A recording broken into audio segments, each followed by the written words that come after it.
Sayang yung napakagandang pailaw dito sa Jones Bridge kasi tingnan nyo, pundido na yung pailaw.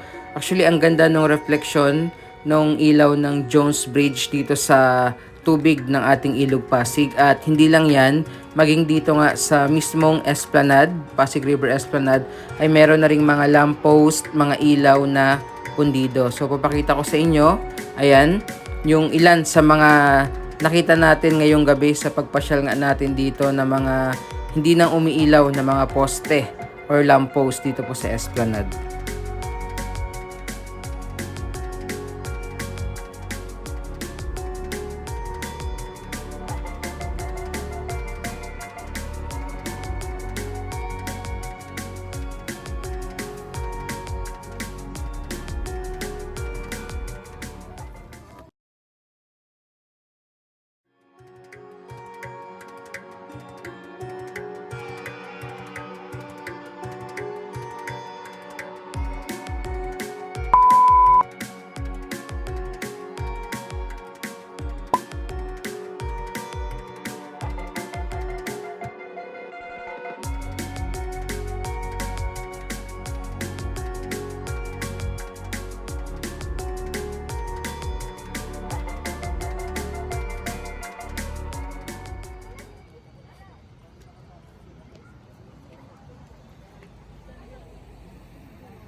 So ito na nga po yung napakagandang night view dito sa Pasig River Esplanade at kitang-kita nyo naman ang daming tao ngayong gabi. Ang ganda nung mga pailaw, nung mga lamppost, ang ganda nung iconic na Intramuros to Binondo Bridge, yung mga ilaw sa mga naglalakihang building dito sa Binondo and Escolta, at syempre yung ang gaganda rin ng refleksyon ng mga ilaw dito sa ating Ilog Pasig. Syempre, maliban sa pagpasyal nyo dito sa Pasig River Esplanade ay pwede rin kayong mag food trip dahil meron na po itong mga food stalls na makikita dito po sa bandang ilalim ng Phase 1C ng Esplanade. So, pasilip ko muna sa inyo kung ano nga ba yung itsura sa gabi dito sa mga food stalls na makikita nyo po sa Esplanade. Short ako dito.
Yun nga lang napansin natin na ang dami na rin palang mga pundidong ilaw, hindi lang dito sa Esplanade, maging dito sa Jones Bridge. Ang ganda ng ilaw, nagbumukang golden bridge yan sa gabi. Ang ganda ng refleksyon ng ilaw sa tubig dito sa ating Ilog Pasig. Yun nga lang, makikita nyo, parang napundi na yung ilaw sa bandang ilalim ng Jones Bridge. And at the same time, dito po sa mismong Esplanade, Ang dami nating napansin at nakita. Ito yung ilan sa mga kuha nating video na mga lamppost kung saan yung mga ilaw ay pundido na rin dito sa bahagi po ng Phase 1C ng Esplanade.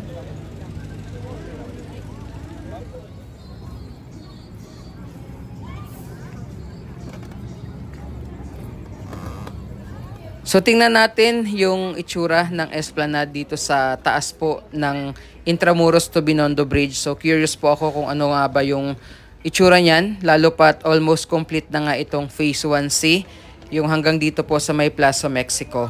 So kita nyo naman sa ngayon, pwede ka nang makatawid mula Esplanade papunta dito sa Intramuros to Binondo Bridge or magmula dito sa Tulay papunta naman sa Esplanade.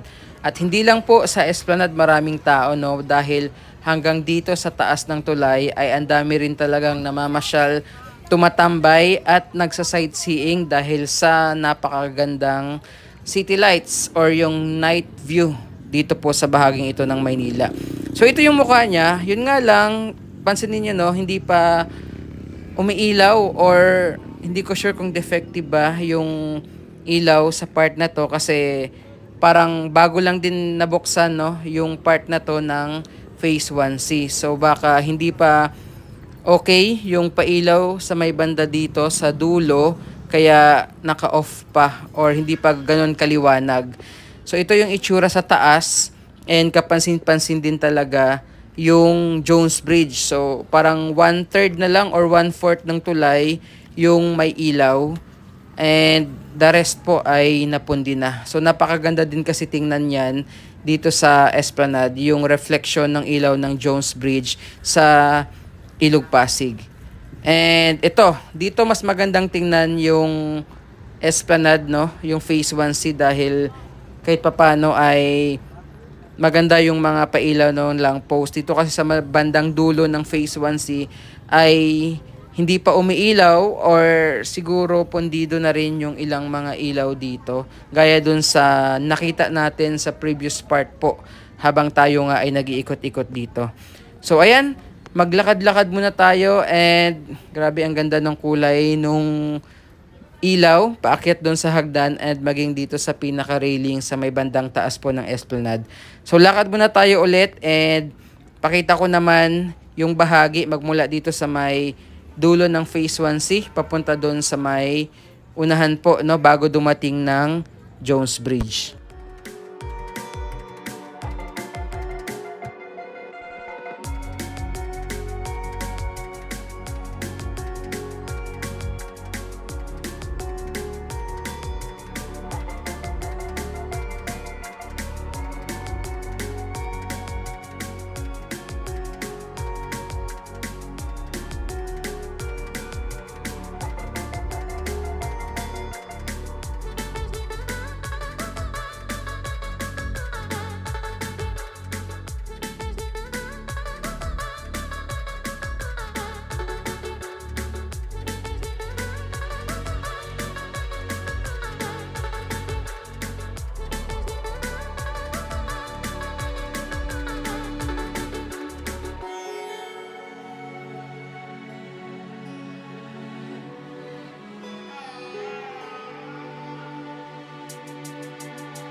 So kung napansin nyo kanina, habang papunta tayo dito, ay medyo may mga area na sumikip dahil doon sa mga nakaset up na mga tables and chairs and dahil rin po sa salubungan yung mga tao na dumadaan. Pero okay pa rin naman para syempre mas ma-enjoy rin ng mga tao yung napakagandang night view while ine-enjoy yung masasarap na mga pagkain dito. So ito naman po yung ganap dito sa may bandang taas. Ang dami rin talagang tao, pamilya, magbabarkada, magkakaibigan, magkakaklase, merong mga nagde-date, and hindi lang po kagaya natin yung nag-enjoy dito, maging mga bata. At dahil nga walang pasok tonight, araw po ng Sabado, November 2, 2024, kaya talagang madaming tao po na namasyal dito. And panigurado bukas dahil araw po ng Linggo, Family Day, ay mas madami rin yung aasahan natin na papasyal dito sa Pasig River Esplanade. So, phase 1 pa lang po ito, pero talagang ang dami pong namamasyal, ang daming mga dumadayo at nakaka-appreciate sa ganda ng lugar dito sa Maynila. And ang dami rin talagang pinipiling lugar ito, no, para sa kanilang mga pictorial gaya po ng prenup, debut, birthday shoot, or kung ano pa man. And ayan, so sa mga kababayan natin na hindi pa po nakapasyal dito sa Pasig River Esplanade Phase 1, hopefully makapasyal kayo dito and i-enjoy ng libre yung napakagandang pasyalan dito po sa bahaging ito ng Maynila. So yan muna yung ating video tonight, and enjoy nyo po yung rest ng video sa pag-iikot-ikot natin dito po sa Pasig River Esplanade.